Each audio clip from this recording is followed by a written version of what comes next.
क्या आपने कभी सुना है कि एक ऐसा शिकारी जो अपने जैसे दूसरे शिकारी को सिर्फ इसलिए मार देता है कि क्योंकि वह मौजूद है। शेर जिसे जंगल का राजा कहा जाता है और चीता जो धरती पर सबसे तेज दौड़ने वाला जानवर है। लेकिन इन दोनों के बीच ऐसा क्या दुश्मनी है कि शेर बिना भूख के भी चीतों को मौत के घाट उतार देता है। आज हम जानेंगे the true story of the cheetah killer lion. जंगल के नियम। जंगल की दुनिया अलग होती है। यहाँ कोई संविधान नहीं होता है, यहाँ कोई पुलिस नहीं होता है। यहाँ बस एक ही नियम चलता है, सर्वाइवल ऑफ द फिटेस्ट। शेर जंगल में अपने झुंड के साथ रहता है। उसका क्षेत्र बड़ा होता है और उस पर उसका पूरा अधिकार होता है। वहीं चीता अकेला रहता है या कभी कभी अपने बच्चों के साथ। अब सोचिए, अगर शेर अपने इलाके में किसी और शिकारी को देखे तो वो क्या करेगा। चीता और शेर दोनों ही मांसाहारी होते हैं।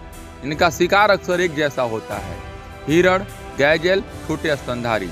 लेकिन शेर ताकतवर होता है जबकि चीता तेज होता है। जब शेर को ये लगता है कि चीता उसके शिकार को चुरा सकता है या उसके इलाके में दखल दे रहा है तो उस खतरे को तुरंत खत्म कर देता है। यहाँ तक कि शेर कई बार चीतों के शावकों को भी मार देता है ताकि भविष्य में कोई प्रतियोगी न बचे। अब सवाल ये है, क्या यह हिंसा वाकई जरूरी थी? देखा जाए तो शेर चीते को खाता नहीं है, वो सिर्फ मारता है एक संदेश देने के लिए कि ये मेरा इलाका है। ये एक डोमिनेंस डिस्प्ले होता है।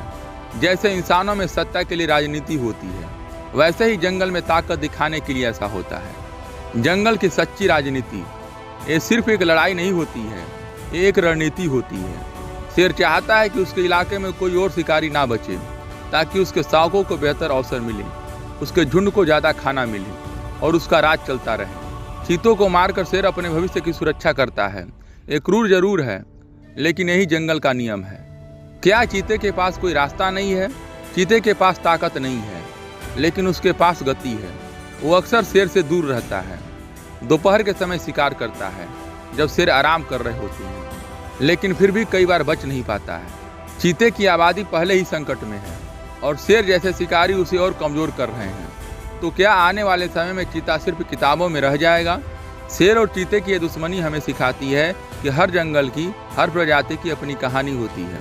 यह सिर्फ जानवरों की लड़ाई नहीं है, बल्कि एक जीवित व्यवस्था की रणनीति है। और अगर हमें इन कहानियों को बचाना है तो हमें जंगल को भी बचाना होगा। अगर आपको यह वीडियो पसंद आया हो तो लाइक कीजिए, कमेंट करके अपनी राय बताइए और सब्सक्राइब कीजिए ऐसे ही वाइल्ड लाइफ स्टोरीज के लिए। धन्यवाद।